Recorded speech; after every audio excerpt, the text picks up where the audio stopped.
Welcome to Mindset Mastery Moments, the best growth mindset podcast recognized by Million Podcasts and ranked as a top mindset podcast by FeedSpot.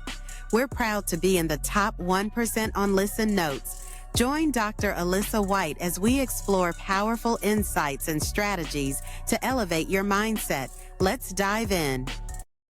Hello, disruptors, and welcome back to Mindset Mastery Moments. Of course, I'm your host, Dr. Alisa, here with another radiant co-host. Listen, we believe in mindset is the key to transforming your life, your career, and your relationships. Today's guest is someone who embodies what it means to redefine success on your own terms. And boy, listen, I love these boss babes. She is a transformational life coach who guides high-achieving women to discover inner peace, confidence, and purpose. Oh, y'all know how I love to talk about these things. She does it in both their personal and professional lives. After spending over a decade in executive roles working with Fortune 500 brands, she stepped away from the corporate world to embrace her true calling, coaching and mentoring. Now she helps women overcome self-doubt, silence negative self-talk, and transform anxiety into calm to build stronger relationships. Please help me welcome to Mindset Mastery Moments, the incredible Zerina Derveni. Zerina, I am so glad you're here. Welcome to the show. Tell us who you are, what you do, and why you do it. Well, thank you so much for having me. And I'm so excited for our conversation today. So, the intro was amazing. So thank you. I am a life coach and I do coach high achieving women, and I help them both in personal development or professional development. And really they're interconnected. That's why I kind of kept it open to both. And I think my main goal when I transitioned out of the corporate world was really to focus on life. And it's why I became a life coach. It's that significance area where, life in general, the quality of your life is more important than, your identity or your profession. So that's what I do. And I've been so fortunate to work with great clients where we've transformed their lives. And it's been, honestly, from my end as a coach, it's been so rewarding to see breakthroughs happen. I personally went through my own journey, and after, a specific time when I was noticing, my patterns picking up, my same patterns, and I wasn't feeling fulfilled, I stopped and I said, that's it. I got to make a change. And that's when I transitioned into becoming a life coach. And I remember thinking, I cannot wait to transform the lives of other women who have felt stuck or lost, similar to me. And here I am now, and I'm so excited to continue my journey as a life coach and meet incredible women. I love that. And a lot of coaches I know, some people say, I'm a business coach, I'm a strategist. Like I say, I'm a life and business strategist. And the reason why I became a life coach as well, outside of being a career coach and a leadership executive coach, I needed to go through the disciplines of life coaching, because there is no business. We are a whole being, number one, but I cannot help you work through business strategy if yourself, your person, is not in alignment with who you are first, right? And so I love when I talk to individuals like yourself who has done all this corporate work and impacted very well. There's nothing wrong with it. But in this chapter of your life, you find yourself helping yourself, bringing yourself first back to the simple, most basic essence of your being, which is not to be underestimated at all. It's where you're most powerful, is my belief. And then into the ascension. And then now you do that and you work with people to bring themselves back to that. Let me ask you this. Let's talk about your corporate journey just a little bit. Tell us what you did. Where did you find yourself that caused you to pivot your own life into something different, which now, of course, we know to be life coaching and working with high achieving women? Yeah, so it's interesting because when I first started my corporate journey, I, like most millennials, went to school, got a couple degrees, right? Not just one, but Hmm. two or three. I don't even remember. And then started, thinking getting a corporate job is the way to success, right? The traditional route. So again, like most millennials, I started working. And I remember when I first started, I was very grateful. But I remember thinking, I can't do this forever, right? Like there was this time period in my head, subconsciously knowing that there was going to be something greater out there, but I didn't know what that was. I was too young. And I do believe the experience is what shapes me. So there is significance to experience, right? Hmm. Just because we have a thought doesn't mean we need to, validate it right away. There is beauty in experiencing things and learning, right? So I went Right. through that journey. My first corporate job, I did really well. I was advancing, and then I was doing so well that I actually got recruited by another company and decided to move and was just on this path to corporate success. And I Hmm. remember being in that second job, I think year 2, thinking, "I can't do this forever. Like, something's gotta change."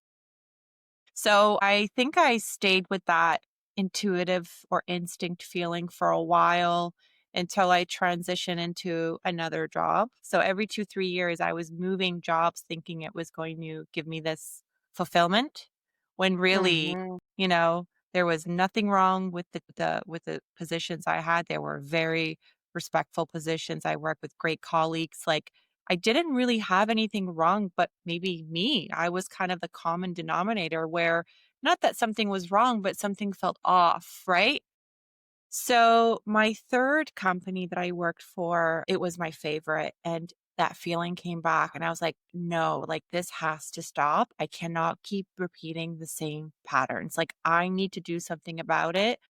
And I went a route which I wouldn't recommend, but I went a route where I actually isolated myself to figure it out.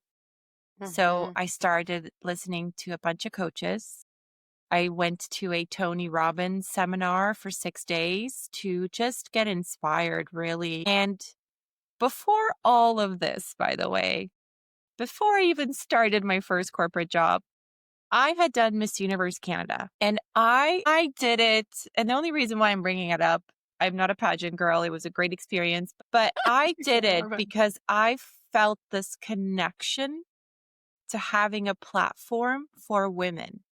I just did not know what that really was, right? right. And I didn't at that time feel comfortable having a platform just because I was in a pageant. Like there had to be more substance for me at least. So Hmm. I kinda like, did it and kinda shied away and just went really serious and corporate. But there was Hmm. that calling that just felt so good. I just didn't really know what to do with it. And I didn't have at that time an idea of how I could even like live off, having a platform with women. Like it didn't make sense. So Right. yeah. Talking to me right here because that whole thing is just it's only 5 years old. I realize people get paid to speak, people get paid to coach. I'm like, I've been coaching my whole life. What do you mean? Right. Yeah. Yeah. So I thought I would bring that up because there is significance to that, inner voice. But yeah, Yeah. I started listening to coaches. Went to a Tony Robbins seminar. And then one evening, I went to bed. It was like 9 p.m. And I was like, I want to be a life coach. And in my gut, like it expanded. That feeling got so excited. And it wasn't just, I want to be a life coach. I'm like, I have so many lessons I want to teach. I have so many good like resources that I've personally gone through myself and would love to share with women. And I sat on that for 6 months. I mean, I had a very executive role. It wasn't an easy, just, I'm going to quit my job. Sat on it for 6 months to make sure it was something I really wanted to do. And after 6 months, I very much have still felt in my gut that expansion feeling.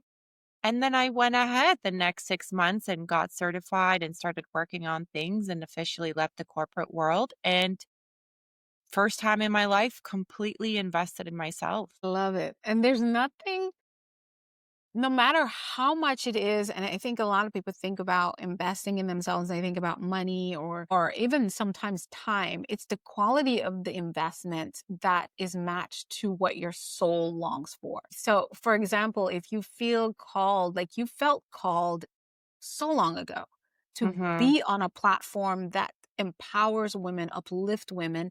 And the only thing you had in your sphere at the time was maybe pageantry. So you thought, maybe this is it where I can let my voice be heard and stand there as a woman who, coming from your background and everything, it meant something. That's what I look at all the women who are on the pageant when they're representing their country, they're representing the women, the culture, and so many things standing there. But that's what you had. So where your mind could go with it. And as Mm-hmm. you continue the search and exploration, the investment looked like go to a Tony Robbins conference, find out what else there is, read this book, listen to this podcast. So at each stage of the journey, it's you giving everything because I tell people you don't know what you don't know until you know it. And Exactly. you Yeah. cannot make decisions above your knowledge and, what's your bandwidth.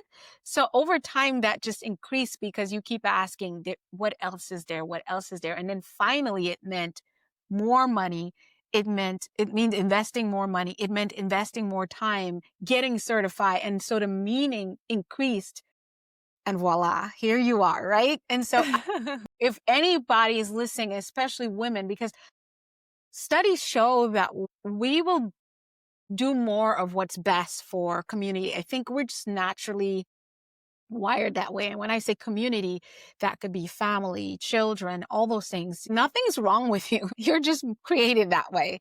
But in Right. order to bring what's truly inside of you, you have to flip the script of what is our default nature as women, understanding that when your cup is filled, right? When your passion, desire is filled, now you're able to pour more into the other things that you care about, which I call community, your husband, your kids, the other women and all that stuff. So I love that you shared that with us because I feel like women need to understand that you are the greatest chance, opportunity, breakthrough that you're waiting for. It's you saying yes to yourself.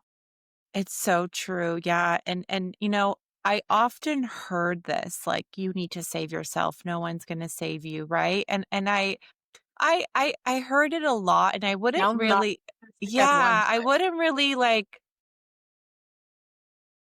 really think of it as deep as I do now, where really you Mm-hmm. have to be the one It's that necessary. saves yourself and Mhm. gets you to where you need to be. And, I do meet a lot of women, and when we're talking privately, they're like, oh, I really want to leave corporate. Like, how did you do it? Like, what can I do? And I always remind people, everyone's journey is different, right? You don't need to take extreme transitions in life. That's not everyone's journey. However, Mhm. what I do like to always remind women is you get to clarity by actually experiencing and putting yourself out there and Mm, exploring. You do mm, not, and I'm going to repeat myself, you do not get to clarity by thought or thinking. So yes, manifestation. all the overthinkers, stop thinking, get out there, explore, and that's how you get to clarity. And it's a journey that's different for everybody. And I still, to this day, I will celebrate the small wins because that's actually so impactful. And every time I'm like exploring and getting to something that, again, I feel like I'm extracting in my gut, like it feels good, it feels exciting, even if there's fear, that's a good learning opportunity to know, okay, I'm closer to more clarity. So yeah, Exactly. it's a journey, and I love what you said about taking care of yourself first. You're a much better woman. You're much more in your even feminine essence when you're happier and more Yes. fulfilled. Yes. Yes. I'm so glad we're having this conversation because as I get closer to really diving into leaving corporate and having my own full-fledged coaching practice that includes me and networking and having other coaches with me. I got clarity about who I want to coach this season. And it's for women who have the desire to transition from corporate into entrepreneurship, whether that looks like maybe coaching or speaking or consulting or a hairdressing salon, whatever their passion and purpose is.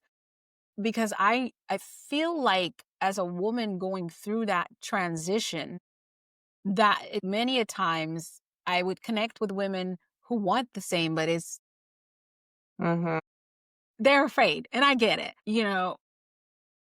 Being challenged with, is it something reckless? So I believe there is a roadmap that you should create for yourself. And for each of us, like you said, it's going to look different. Some of us, it might just be cold turkey.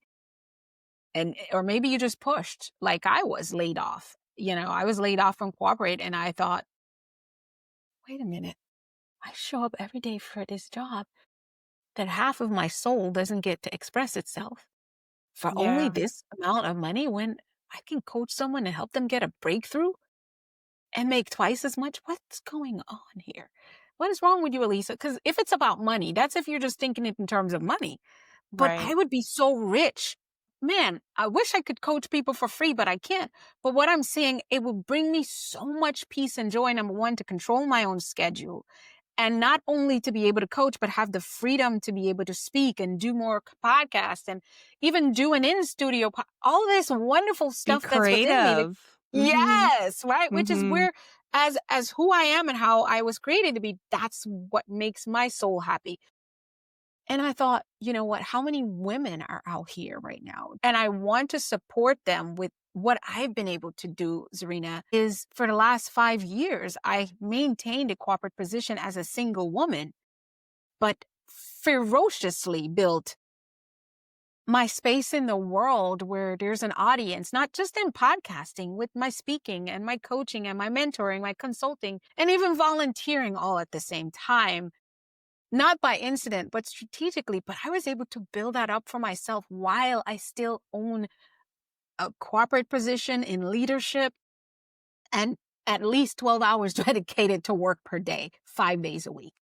I was able to carve that out. And it sounds for a lot of people that like, well, when do you get time to do that? Well, here's the thing.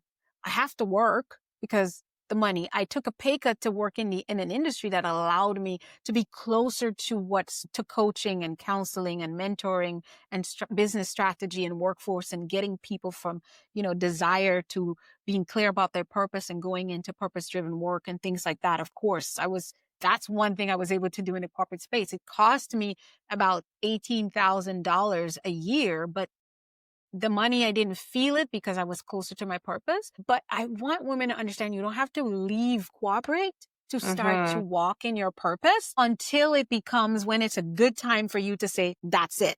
So for me, here's the question I have for you, because one of the biggest struggle is what you said earlier. It's Mhm. what we call hesitation, but I call it hesitation is fear dressed up in a ball gown, a ball, a ball gown or a suit and tie. It's still fear, right? Right. So many women struggle with self-doubt and negative self-talk. What are some of those common signs that women might not even recognize in themselves? And how can they begin to process by reclaiming their confidence? So maybe they do take that bold step like you and I did. Mhm. Mhm. Well, here's what I'll have to say. Before you can even implement any tools or strategy, you need to understand that 95% of what goes on in our brain is in our subconscious. So Mm, there are beliefs, values, patterns, habits, all stored in our subconscious. So just imagine you could be operating from a mindset that maybe 10 years ago when you mm-hmm. were a young woman, let's say in your 20s, you were operating from survival mode. Of course, you don't have experience and Right. your only close experience or maybe your parents who worked really hard because that generation was different. So you're probably still using belief systems, habits, a lot of what's going on in the mind, you're probably using from years ago and nothing's really been updated. Like the software in your Mm, brain has not been updated. So I think, Yes. again, before we make any changes, let's go back and try and understand what it is. Right. Mm-hmm. And for me, I think at that time, I love that you said hesitation is fear, because fear is definitely the number one trigger where, people won't do things. Fear and ego, Mm-hmm. actually. Ego is another really big one. Probably Yes. Yes. worse than fear, but Fear. Yeah. It's bigger. It's a big picture behind fear, in my opinion. Yeah. yeah, so I definitely had fear. Now looking back, being in the moment, you could not tell me I had fear. I would not believed Mm. you because I was so confident in other areas. But now it was all performative, right? And that's one thing I love Yeah. corporate, because it does teach you discipline. It does teach you professionalism. It does teach you Yes. best practices, but it also teaches you to be in a performative state. So Yes. you start to lose a little bit of slowly your identity of who you really are as a Yes. person, right? Yes. But I definitely had fear. And now looking back, and I've done the work, and I mean like a couple of years, and I'm still doing the work. You never stop. But it took me a couple of years to really look into my own BS and see, you know, what was my belief system? What was my value system? Yes. Why was I thinking this? Oh my God, I had a lot of the good girl conditioning. And it's like, Mm. don't overdo it. Be grateful. Don't stand out too much, and don't there was all these belief systems that I had gathered through my environment, through my Mm-hmm. upbringing, through social media. Like, who knows, right? It's all stored in the At some point, subconscious. yes, you just keep taking it in from the time you're in the cradle, and it somehow you think it's yours, but it's You really just you don't programmed. know. Yeah. Yeah. So I would definitely recommend anybody to kind of just reflect and see what their current belief system is, what their current value system is, pick up on certain habits. And then from there, once you have an understanding, and obviously you can definitely go to a coach or a professional service individual to help you, then you can look at like what areas do you need to work on. If it is fear, we all have fear, right? But if it is Yes. fear, I say this in my coaching, and it's like I've given women permission that they feel like, oh, thank you. You need to explore in life. That doesn't mean whatever next decision you make, that's it. It's Right. explore, enjoy, figure Exposure. it Yeah. out, enjoy Yes. life, right? So we don't need to figure things out right away. It's what is the next step? And when you can figure out the next step, then you're doing life right. It's not about figuring out the whole path, because unfortunately you can do that, but life is life, and life will bring up Yeah. things and reroute you. So I definitely encourage women to just figure out the next step, see if they can go and explore more before they integrate anything. But Mm-hmm. kind of bringing it all the way back, that awakening stage of I want more requires people to go to a unlearning stage, which I discussed, like unpacking the subconscious mind, Yes. figuring out new things will then let you go in this exploration stage where you can go out and just explore at your comfort level. And when you feel clear about something, and you'll know, no one needs to tell you, you'll feel it. There is an alignment, then you can integrate it into your life. I love that. That is a very well built answer that is so authentic, so real, and so useful. So let's talk a little bit about something that you work with your clients with in your coaching program, and that's anxiety and stress. Yeah. It's like you see a woman, and if we're not aware, if we're not in awareness, anxiety and stress is coming right with us. Yeah. No matter how put together we are, because there's so much that society requires from women. And it just becomes what I've learned is the modern woman. It used to be that we were expected to be a really great wife, a really good mother, a good community helper, really good in whatever church or parish we belong to, be a great PTA person, also be a great daughter by helping to take care of our aging parents. If you're a elder brother or sister, somehow a provider for even family members that should be grown and taking care of this to help them out when they're wrong. But now since we've been able to be in the workforce and be working in construction, all the things, those things didn't change for us. We still got to hold these down, but now we are working on fighting all the coming up against all the barriers that have been set for us as we venture into this new way of working and doing and being. Anxiety and stress for me, it's only a matter of how aware are you as a woman and what degree are you at and how are you not coping, but managing it or ultimately, like you and I have learned, we've created tools. That's me feeling stress. Here's what I do. Women, I'm sure you're helping your women put a toolbox. Here's the question. Often this becomes a silent barrier for us living in fullness. You teach women how to transform anxiety into peace. What are some of those practical strategies that you can give to our listeners and viewers, especially the women listening, that they can use today to calm chaos? Yeah, $1 million question. So I'm a believer as a coach that if you are someone who's anxious, if you are someone who stresses, or if you are someone who's an overthinker, it is going to be something that you're going to deal with. Unfortunately, there is no turning it off. However, there is a possibility of working with it and having it work towards you.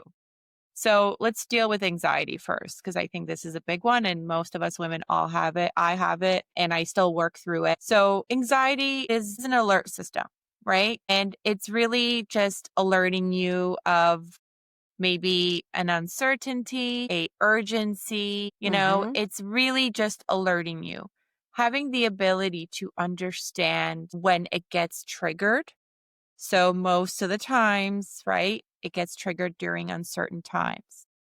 When Yes. it gets triggered during uncertain times, it starts to communicate with us. And it's then us taking that power and being able to acknowledge it, but then put it away in the sense of like not prioritizing that feeling, right? So you Mm-hmm. have to be able to parent yourself in anxiety where you're Yes. understanding, okay, I know myself now much better. There's a few areas where anxiety will pop up for me. Mm-hmm. Ironically, having worked with women both personally and professionally, you start to find that like professionally, anxiety doesn't really get to them as much. Like sure, from a skill level, performance level, they'll have a little bit, Yes. but on their Yes. personal life, it gets to them so much. And yeah, and I'm Me. honestly, I am one of those too. And you Yeah, know I what? am one of those too. And you know why, Alyssa? It's interesting. At work or professionally, we're emotionally detached, right? So we're able Yes. to handle things because we're emotionally detached. No matter the outcome, we know we can like take the next step or we can do We whatever we got need to this. do. We Yeah. got it.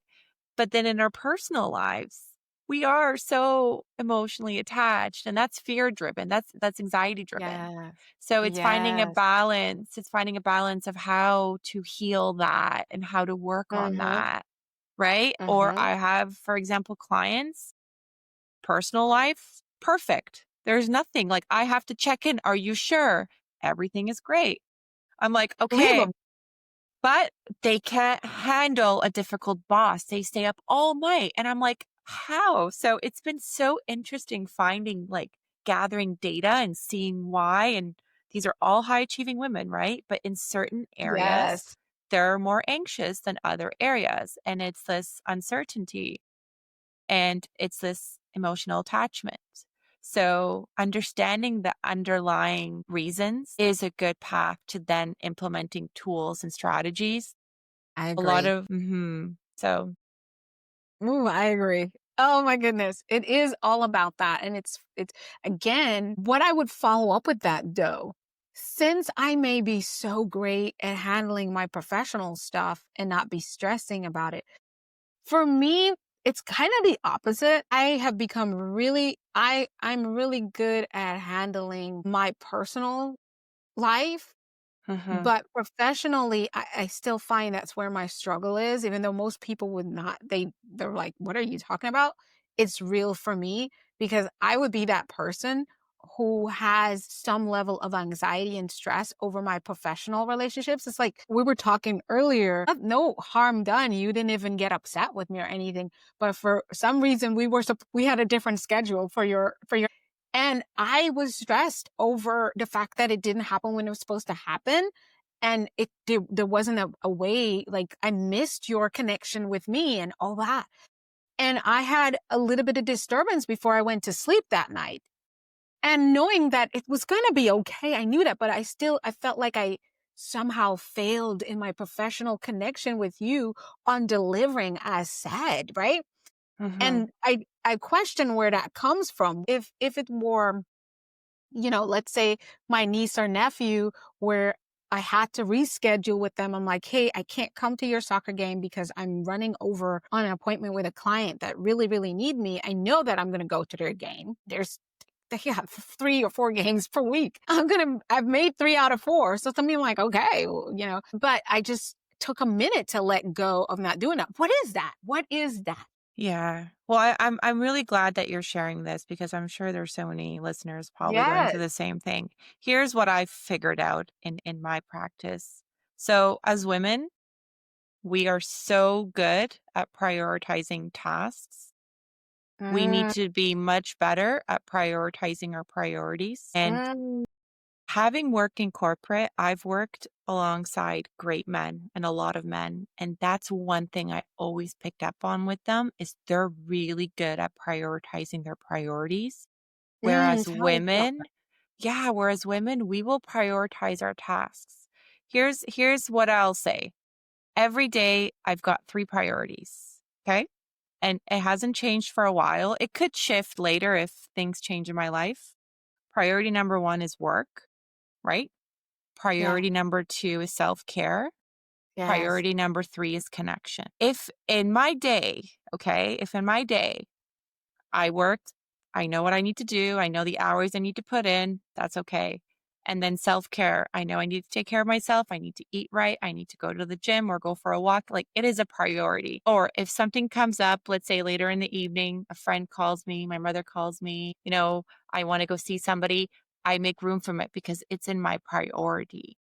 Anything Yes. outside of that, depending on what's going on in the day, that's out. Those are tasks. So you eliminate tasks, unnecessary Mm, tasks. You are not a yes woman to unnecessary tasks. You are a yes woman to your priorities. So having a clear understanding of what your priorities are every day will help eliminate some of this anxiety that you've built to think that you can do it all. Can you do it all? Yes. Check. It's in the head. Move forward. Like we don't want to do it all. We want to be effective and we want to effective. be present. And Yes. it's getting into that mindset more every day and and Yeah. and living it, right? It's living it. I very rarely now I can say no and not feel guilty because I know my priorities. And your no is a yes to your priorities. It's a no for Exactly. someone, but it's a yes to you. Yes. And that's the shift that I've had to make in my life is understanding. I'm starting to say, what am I saying yes to? Because I'm always saying yes. Mhm. It's what I'm saying yes to. It might mean a no for my relationship with my friend, Mhm. to go out Mhm. to the mall with her. It's a no for her, but it's a yes for me because I'm coming to sit here and speak with Zerina today. That is what's a big yes for me. That's what keeps my life in harmony and in balance because doing this work is a priority. Like you said, is prioritizing my priorities. Going to the mall every weekend is not a priority for me. Might be No. for Jen, but well, and Hopefully, Jen. I'm getting listeners and viewers to the listeners. If you're not watching this episode, you might want to flip over to the YouTube channel and you got to see right here at about 35 minutes in where we're talking when Zarina stepped into her mentorship and her coaching model where she's at ringside battling for us to shift our mindset from thinking we have to be task driven. She had a different look on her face. I know you heard it in her voice, but when you see her face, she spoke into my soul to let go of being task driven because I am a checklist person. So you read me right. Yeah. You read me and the rest of the women listening. I do have to-do list for Microsoft on my phone, and I write down before I go to bed all the things that I need to do, and I check them off, check them off, check them off. So yes, do I need to flip the script of my own mindset on being task driven and just focus on my priorities? Because that's Exactly. where my true wins are, and that's where harmony is for me. Thank you There so you much. go. Yeah, Thank you. it took many years and it took observing men, right? And it took working with men at work. I remember I would go into some of these board meetings. I was usually the only female at that time. And Mhm. I would have a list, of course, right? I would be Yes. so prepared, of course. And these are all great skills, right? But we would go into the meeting, the script would flip, the priority would be something and everybody's on board and it's like, okay, cool. Yeah, let's move forward. And I'm like, but wait, the list. Yeah. Yeah. And honestly, like I have to say working with them made me see like how life really works, right? In a Because sense this of is like, a man's world. I'm sorry. but honestly, in a way that I can almost respect that like focusing on your priority will get you results. Yes. And let's put energy there. Why are we wasting energy efficiency on things that don't convert to really results? Here's the question I have for you. In that example, just kind of give us a little bit more insight. What kinds of things would be on your task list? And what were their priorities looking like? Because I am one that absolutely co-signs learning from men, Mm-hmm. not because they're better than us, but because they're different. Their psyche is different from female. Right. But my job is to learn from anyone or anything or any scenario or situation that helps me do what? Be more productive. So Right. in this case, it's men. A lot of things, like someone said to me in my profession in the corporate world said, one thing about Alisa, she's very practical and realistic. And she was asked, how did you become like that? I said, well, I watch men for so long Mm-hmm. Mm-hmm. and all the emotions are good. Feel them and deal with them, but do it very quickly. Because one thing I learned from men is that they think before they feel. And if you use your thinking brain, you're going to make better decisions than if you use your feeling brain. And Right. not that they separate, but just an Oh, it's analogy. true. It's so true. Right. Right.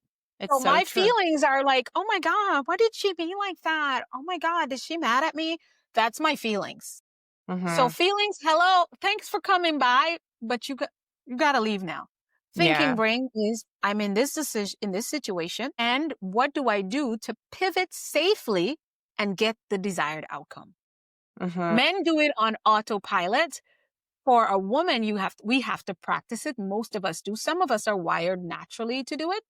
But we Right. might be wired naturally because we spent more time with our dad and our brothers. We might be the only girl in our family, so it's natural for us. But for most women, it's not. So tell us what was on your task list and what was Yeah. on their task list and how that went down. We want to know. Some women are still getting the picture. Right. So, I mean, I think for me, when we would come up with a decision, in whatever business I was in to work towards, or let's say we were working on a strategy or a goal, I would do well, like again on my own terms, right? Where based on what my position was, I would do the research. I would look at things. I was the one like kind of like making sure to get the team set up for success, and was doing a lot of the back end work and research. So where we would get together, it was more so like, all right, like this is the reality of things. This is what's happening in the news today. This is what we're doing. So a lot of that work I was preparing for, it wasn't relevant anymore because they were just continuing to move forward and focus on what the priority was, whether it be like, I don't know, I'm going to say like revenue or timing. So their ability to focus on priorities and adapt, right? There Yeah. is this adaptability with no emotion was very powerful because we did get results, right? And that's the key here. When you focus on priorities, you do get results and you're not Yeah. locked down or tied down to things because you're not thinking about tasks. Like you're not like I'm not thinking, "Oh, you know what? Like I just put 10 hours of research in there. I got to see it through." Right? I'm thinking, you know what? Today's a different day. This is what's happening right now. This is what's going to resonate better with people. I'm going to go with that. Doesn't matter what I did before, right? So when you're task oriented, you almost feel this sense of obligation to write, pull it through and make sure you see it go Yes. through versus if Yes. you're priority focused, right? And results focused, you're going to shift, adapt. You're going to kind of like leave some energy for adaptability, Yes. innovation, right? So I think there is this understanding that yes, it's really good to be prepared and do your research. I don't want to take that away from Yeah.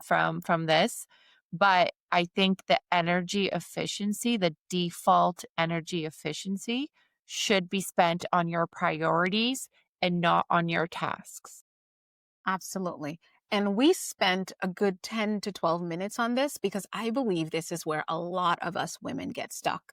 And I'm sure that you can co sign that with me. A lot of us are powerhouses in areas of our life, but we find ourselves stuck. And I believe, because here's the thing, I also believe, and I'm going to pivot there because you do some work with your women in romantic relationships as well. It's the reason why a lot of us are dating this guy that doesn't, for whatever reason, but we're looking at, well, I've been with him for the last 3 years, but girl, Yeah. you're just there. Truly, you're screaming to get out. Yeah. Truly, you want to be out, but because you're tied to the task of seeing it through, because maybe everyone expects you all to marry and have these beautiful children with curly hair, or whatever the story is that you've made up and the images you Mhm. have, you're not letting go. And it's like you said, I have structured entire coaching programs. Like I thought that this season I was going to focus more on career coaching because that's what I've been really great at. I can wake me up in the middle of the night and I'll help you break through in your career. But I realized I don't want to coach people on how to keep a job that might be crushing their souls and doesn't help them live to the fullest expression of themselves. And I Yeah. am telling you right now, I've invested hours and months and days and weeks in the past couple of years carving out a system, and it's going to see the light of day. I've created something called ShiftWorks. I believe there are people who are going to come and they're going to use it in different parts of the world, but I ain't going to be the one doing it. Maybe that's not. It doesn't sing for me. It doesn't speak to me. And so Yeah. I will quickly, when this has only happened like 2 weeks ago, where I was like, this season, it's not career coaching. You've done your bid. Yeah. It is. And so my practice is going to be focused on people connecting with what they truly value, what they truly believe, what they believe they're called to do in this season in their life, and finding a way to express it to their fullest. Whether it's in a 9 to 5 role, doesn't matter. Whether it's entrepreneurship or creative work or creative arts, what I want to do is help them figure out how to start now, not put it off. How to start now, only because tomorrow is not promised and you waiting for perfect is just, again, hesitation, dress hesitation, which is truly fear, which is just a whole spiraling activity. Just Right. look at it early. And I just wrote it yesterday in my article on LinkedIn. Clarity comes in the moving. Clarity comes in the doing. Clarity does not come because you had this perfect plan. So stop sitting there and wasting time. And those are the people who struggle to move. Come, let me give you a punch in the gut so you can go. Oh my With god. clarity, I believe that for women, that's where it gets stuck. So let's move into this other piece that you work with women on. You work deeply on relationships, romantic partnerships, family, even work relationships. In your view, what are the keys to better communication and deeper connection in these relationships? So I have come to understand that if you, as a human being, whether Mhm. you're a woman, whether you're a man, if you are able to communicate your needs effectively, you have succeeded in life much further than any type of money or milestone that you'll ever achieve. Mm, It is so powerful. Going crazy with my orchestra brain saying yes, yes, yes, yes, yes. Yeah, no, it is so, so powerful to be able to communicate your needs. Now, obviously, it's so easy to say that, right? Right. Right Takes now, work. it takes work. It takes work to understand what your needs are truly, because the subconscious brain also holds a lot of experiences that might not be yours, but you've somehow, included it in your life.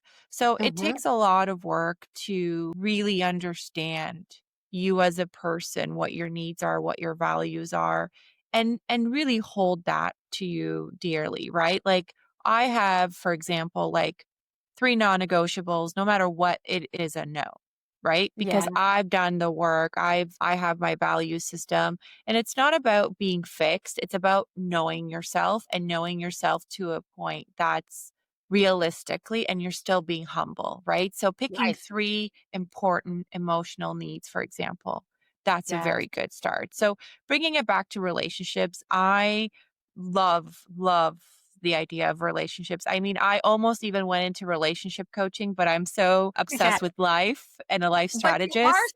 you still, because you are doing life, you have to do relationships. Because Exactly. what else is there to do? There's no life without interconnectivity and relationships. So you're still getting to do it. And that's why I chose life, because I did not want to choose relationships. I choose life and career, but more life, because if I get clarity on that, then it's just a matter of mapping it out, what you want to do for career and or business. So I get that. Totally get Mhm. that. But you Yeah. have to do relationships. Yeah, you have to. So, I mean, again, going back to like one of the biggest lessons that I think anyone could really do for themselves, that's a huge success factor, is knowing what their needs are, right? And being able to communicate it effectively. But the communication part, now here's what I really focus on when it comes to, establishing good relationships and connection. It's moving away from IQ to EQ. So, focusing a lot on emotional intelligence. Like, I'll give you an example. So, if you're in a disagreement or an argument with your boyfriend, as a woman, most of us are intelligent. We know exactly what to say to win the argument. Like, You know, what button to push and what ones not to touch if based on what results we're looking for in the moment, right? exactly. So you can easily be right. I have no worry at all with any of the Yes. women out there that are arguing. I know, I trust you to be right. But it's like, what do you really win out of it? So this is where I'm like, okay, you're in your IQ, right? Let's step out of it. Let's go into emotional intelligence. And this is what emotional intelligence looks like in an argument. Hey, for me, it was really upsetting that this has happened. I feel like this. It's really important for me that we feel connected and that we're there for each other. Oh, what do you feel like? Is there anything that you think we can do to help us overcome this argument? And it's getting into those types of conversations, because you're being not only vulnerable, you're operating still from a form of self-respect by being able to communicate your needs Mhm. and leaving room for somebody to then come forward and, Yes. provide a solution maybe, or bring in their own understanding of things. So that's the emotional intelligence part, is being able to manage your emotions, being able to Yes. understand your emotions, and also being able to understand the emotions of others. So then you can really, come to a place of more connection. And Yes. I actually find, if you do relationships this way, and let's say you're in a relationship that does not work for you, it is so easy to let go when you operate from a place of emotional intelligence. It's when you Yes. operate from a place of intelligence and play games and, do a little bit of the Use it for manipulation. manipulation. Those are really hard to let go, because you're not really operating from a place of putting yourself out there and vulnerable and trying to see if a relationship can really work out. Right. So call it emotional maturity work, because that's what it is. And it's focusing on our emotional intelligence. And it is the one form of intelligence that actually can be taught. So usually IQ you're born with, and you just obviously continue to work with it as you, We have that sixth sense, as we say as women as well. So that adds to yeah. IQ. Absolutely, but it's literally operating from a place of emotional intelligence where you, again, I have to stress this, you express your needs and you express your emotions as a form of self-respect, right? And you give opportunities.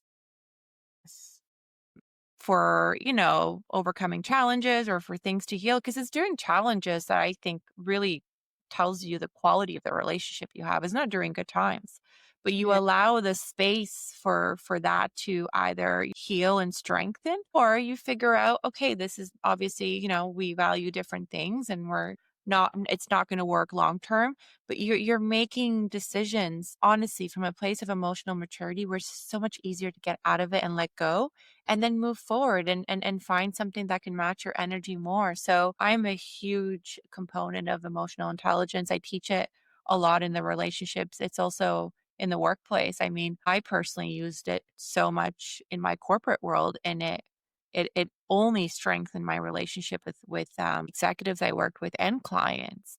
Hmm. Wow. Question, I'm curious just to hear what your thoughts are, because when I was more focused on doing business coaching with women a few years ago, many of them felt stuck in their career. They felt a sense of burnout, a sense of desiring more. And when we worked more, we tried to work through that. Within, by the fourth session, we were dealing with life stuff. And this is why I was like, all right, I know, so I have life things, I tools, but I want to understand, want to have a proper firm research study based modality for life coaching. And that's when I went and did my master life coaching certification to help support me with them. But what I found is that somehow a lack of some level of burnout in their romantic relationship or lack thereof, maybe they weren't in a relationship and they desired one, or they were in a more of a toxic type dynamic some sort with their significant other.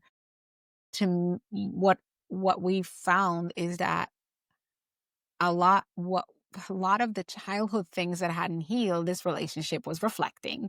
And so now it kind of just trickled down like that, and now it was showing up in their career and their professional life. So they came to me for professional coaching, but we Right. had all this stuff that we're going back to, which by way, we end up in the relationship era. And now we're looking at life. Who am I? Identity work, Mhm. purpose work, and all that stuff. How many people do you work with, and you find what kind of numbers do you see and how that all interacts and affects a woman?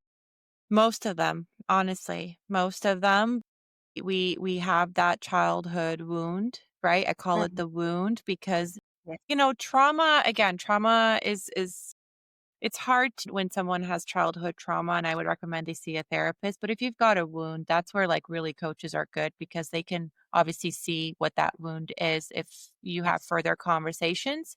And then based on what attachment style you have, usually that's related to the wound, you can advise, how they can maybe work on it and move forward.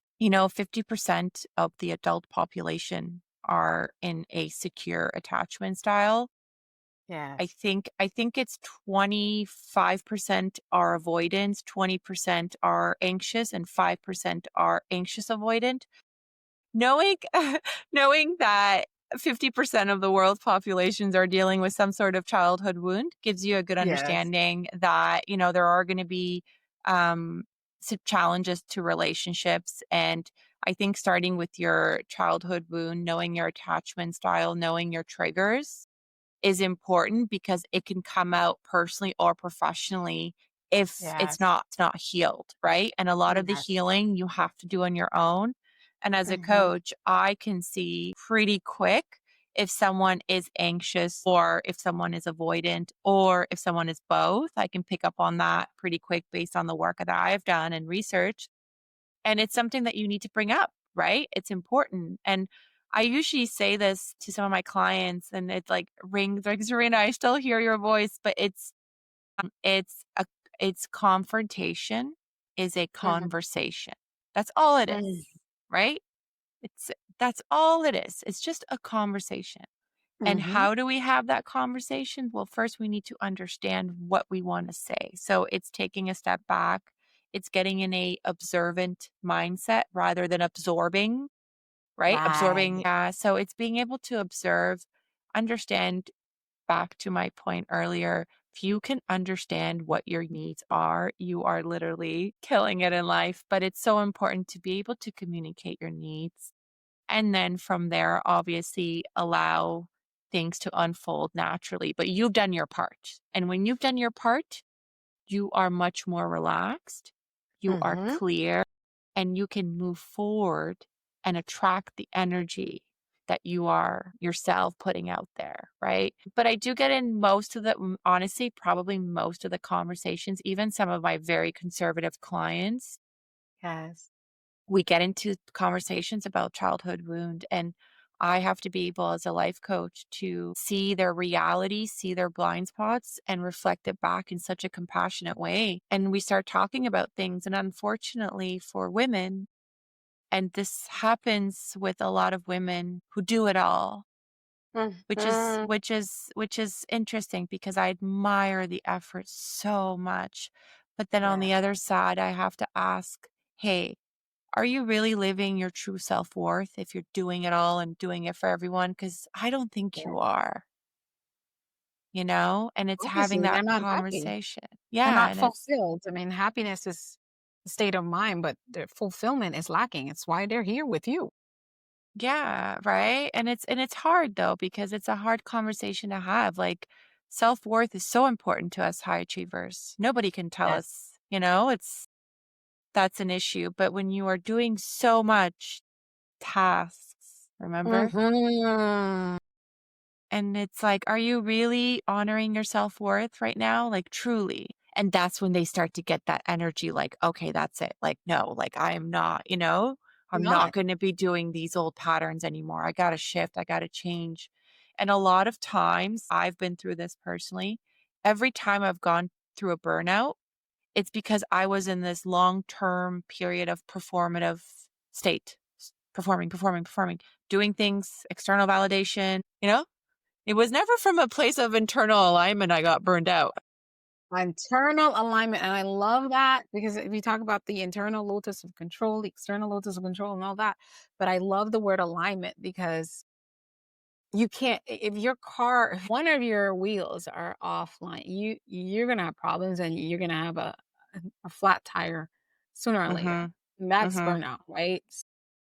Yeah. Anytime that's what your body and soul is trying to get your attention to. And a lot of us women, I just came on it and I started to research it. I saw it, a clip on social media that was talking about how I think 80% of women will suffer with an autoimmune disease because we Yes. suppress our true desires. And that's why you're saying to us over and over, know what it is that's important to you.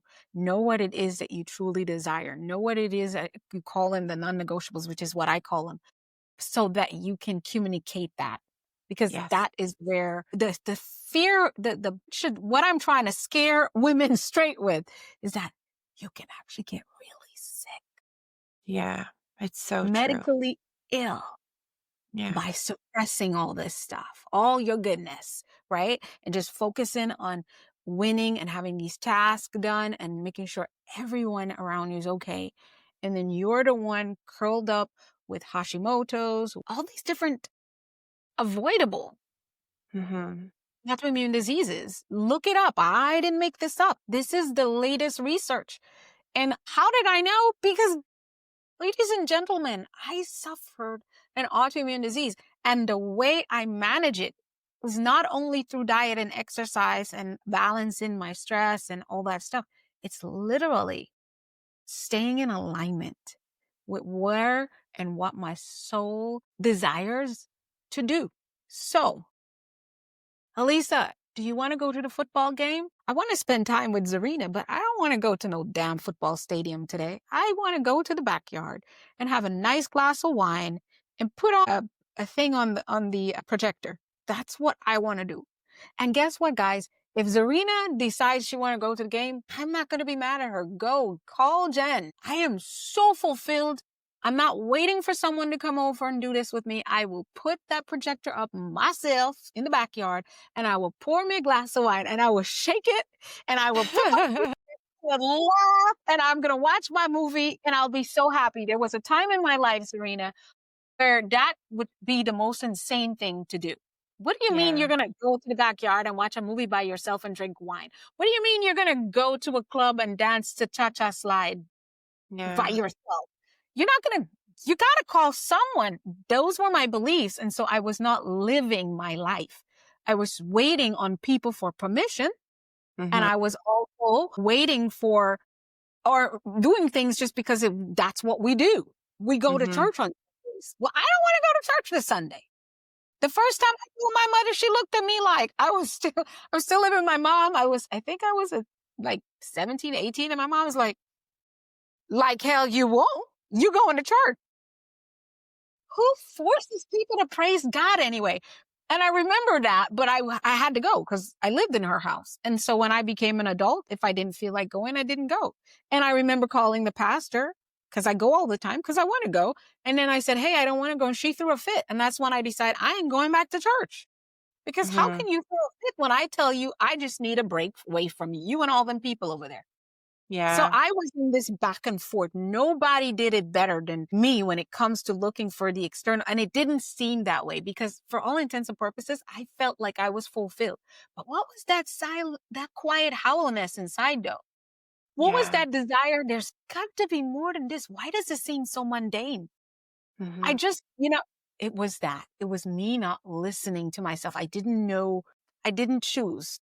In Yeah. full accountability, I did not choose to listen to my own voice within. And I always talk about that dis-ease in my mind cause disease in my body. And that's what we're talking about. So honor yourself. Ooh, Zerina girl, you did the things of the things That today. is so powerful. Yeah. And, you just, I love the examples that you shared because when you're going through the unlearning phase and the exploration phase, right? Once you've been awoken, you're awakened. I have to say this because I see this all the time with my clients. The moment we want to start putting in values and standards and boundaries, right? Because we're listening to ourselves. We know ourselves better than anybody Yes. and know that the environment is going to see a changed, a shift person. So automatically human nature, bring back emotional intelligence, they're not going to like it. So don't expect to think people Back. are going to be like, oh, that's great No, for you, Zerina, Alyssa. No, exactly. They'll be you like, know, we don't like you very much. Who are yes, you? yes.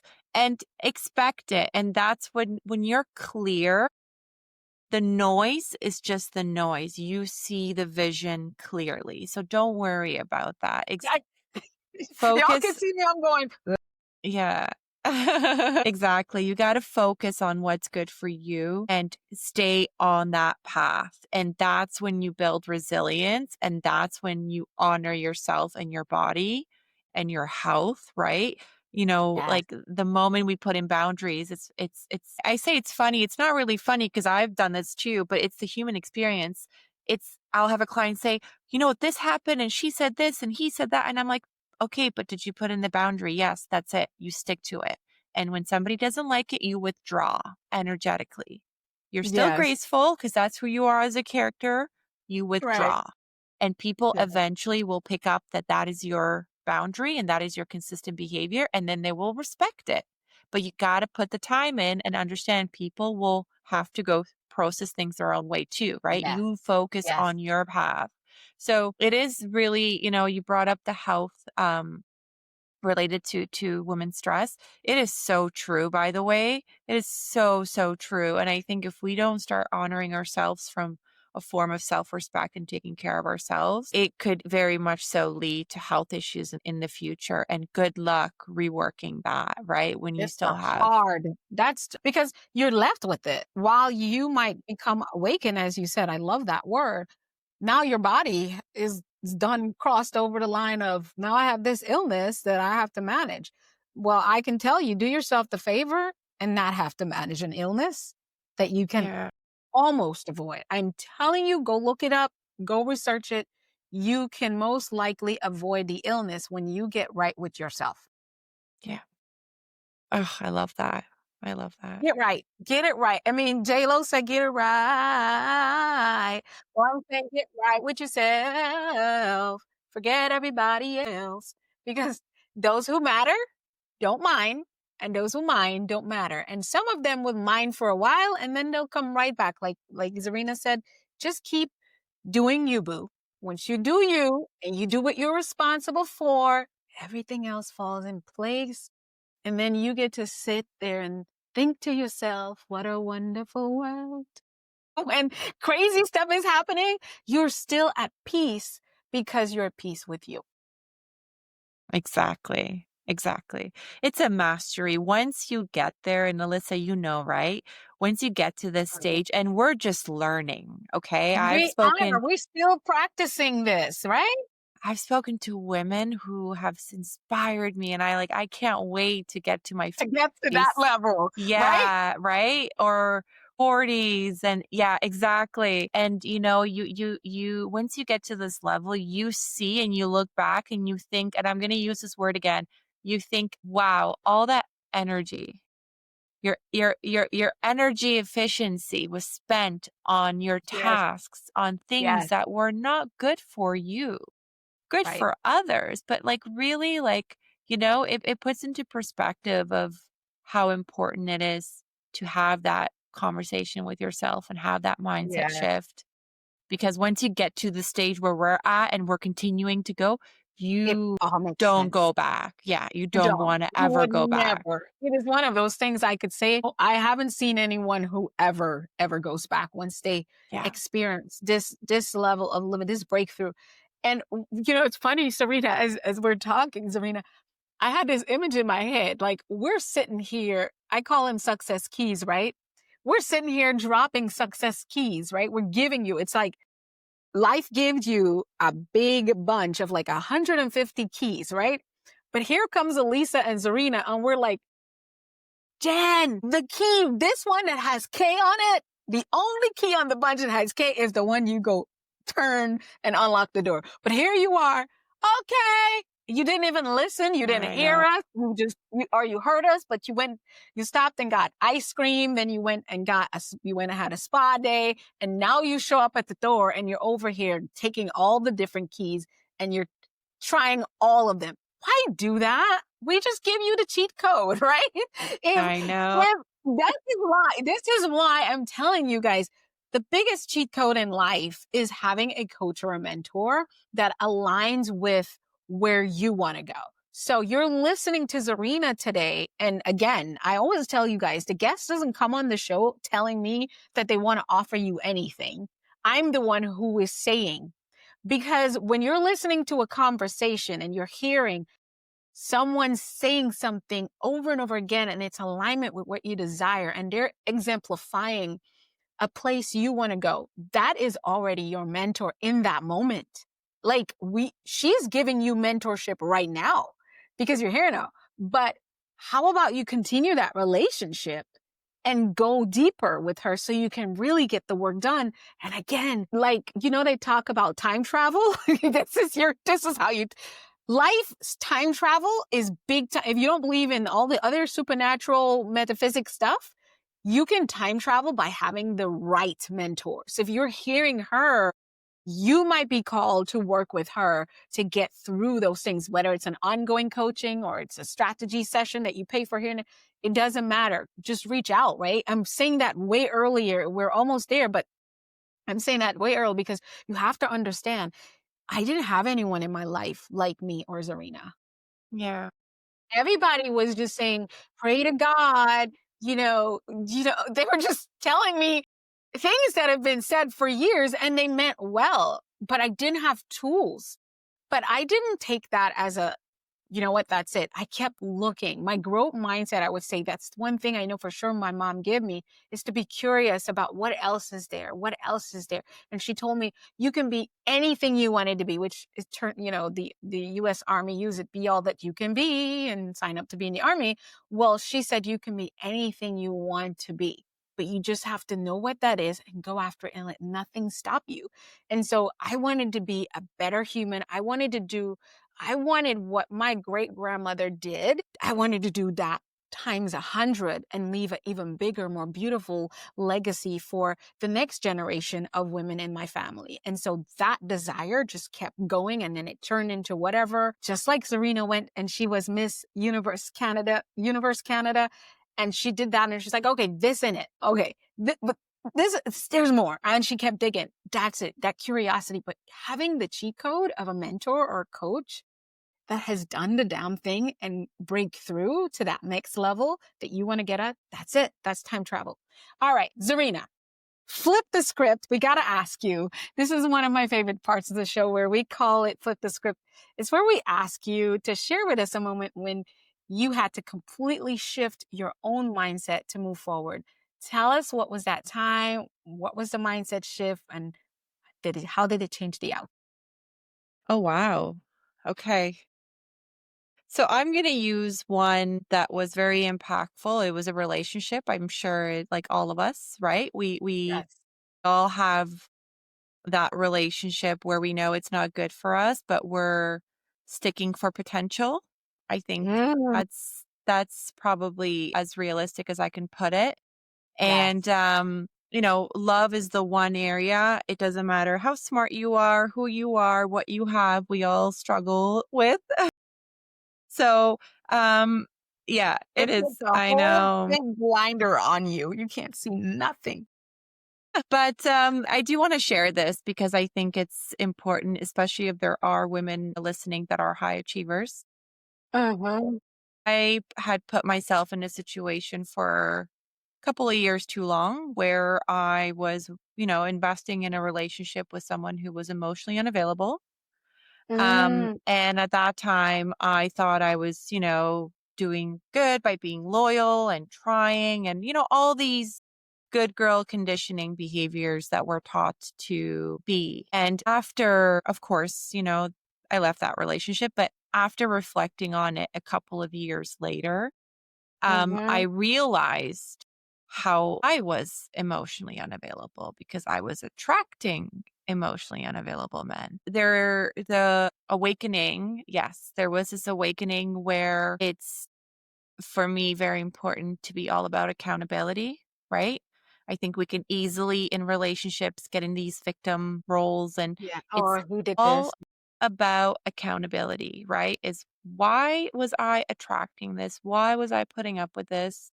Yes. And I had to do a lot of work then. And, I was a great worker. I was a great friend. I was a great daughter. I was a great everything. But maybe I had to do some work on the relationship part to attract a healthier relationship.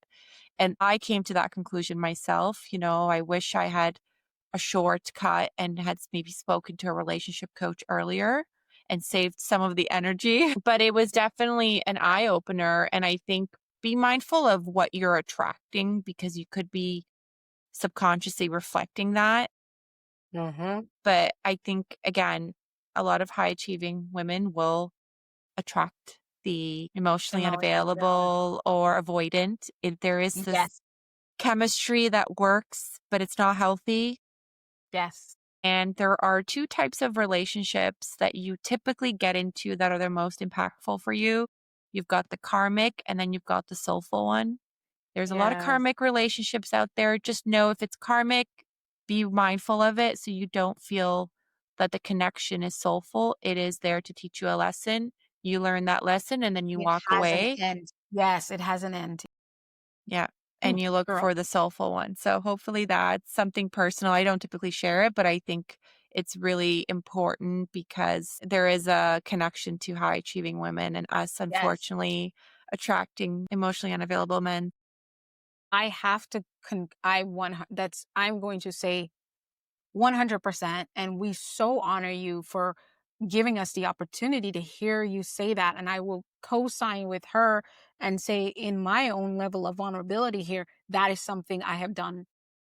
Even though I didn't have a lot of relationships, but I see it and I honor that because that's the work that I've had to do. Because what I learned and putting together what we've been talking about, the task thing, when I said we do this in our romantic life, because hey, I've been attached to investing all this time with this guy and I don't fail at anything.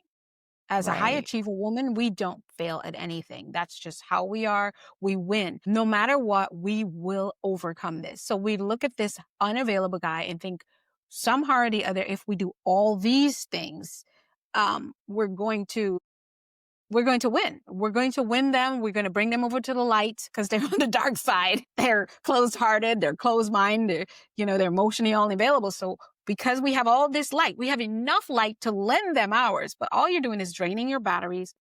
And so, like you said, you got to know when it's time to end it because Right. it's there to teach you a lesson that is supposed to bring you to another level of yourself. What I have done in the past is hold on to it way longer than I was supposed to. And Yeah. that's where the damage came. And so I believe it's still, even as we speak, I am still very, how should I say, I hold myself at accountability to ensure that I am, while it may not look like the last relationship, that I'm not putting up with a level of emotional detachment, toxicity. And is Hmm. this relationship truly soulful? And is it headed in the right direction, not based on potential, but what is already existing? And if it's I not, love it's not that. a lesson. If it's not, it's not a lesson. And no matter how much we got all these pluses, you gotta let it go, Lise. We have negotiated prior to this negotiation with this individual that we will not. When this is not there for this amount of time, repeatedly and inconsistency, it's a no. I'm Yeah. not available for it. So I have to check out because let's face it, the thing you said that was just so powerful, Zerina, you said that we are attracting these emotional unavailable men because we are not emotionally available ourselves. And I was Yeah. like, dang, because I cannot tell you. I had this conversation just 2 weeks ago with my mom and my sister was saying, but I never could understood why you married him. He Yeah. was showing you all this stuff.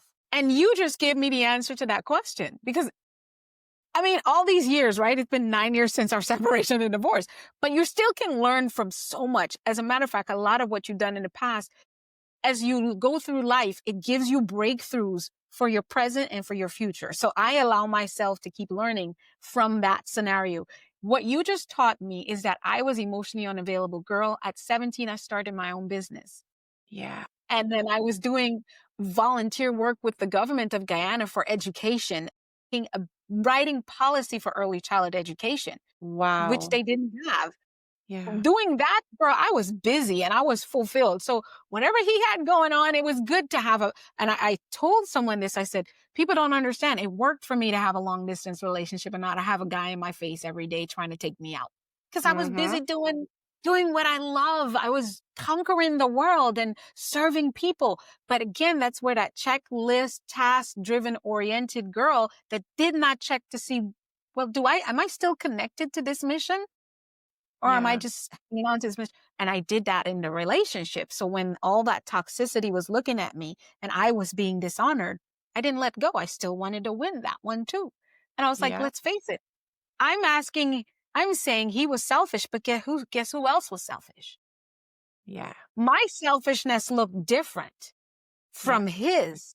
I didn't cheat. I didn't lie. I didn't creep around, but I was busy fulfilling my call or whatever it is, serving the people, serving the nation. So it was the same thing, just in a different way. So yes, yes, yes, yes, yes, ladies and gentlemen that are listening, we have served. Zarina has served. And I didn't have to go alone. Like a good sister, I had to come in here and be vulnerable right alongside with her and saying, just listen to you and honor your voice and take care of you. Because that's all you can really do. You can't fix other people. Oh, So I second that 100%. That's beautifully said. I have to ask you, after all that you have accomplished and all that you continue to do in the world, what does success mean to you now? It honestly means building a life I do not want to escape from. That Mm. is success for me. I am still building it. Very much so want to build a family and have children. So I think that's one area I'm focusing on right now in my life. Career, I've never been more fulfilled. My circle is small, but it is so beautiful. And I have people who are so protective of me, which is very important. And I worked through so many years to get an environment where I can, finally feel so confident in. So I am really building this life that honestly I don't want to escape from. And I put Yeah. in 14-hour days at work, by the way, sometimes because I have right Me now the too. capacity, Yes. but it Yes. makes me so happy. And I take good care of myself, also a priority self care, and have really good people around me. Yeah, I don't want to escape my life. I love my life. I love all the good and the hardships. So I think that to me really is success. Yes, that creates the harmony. Oh, I love that.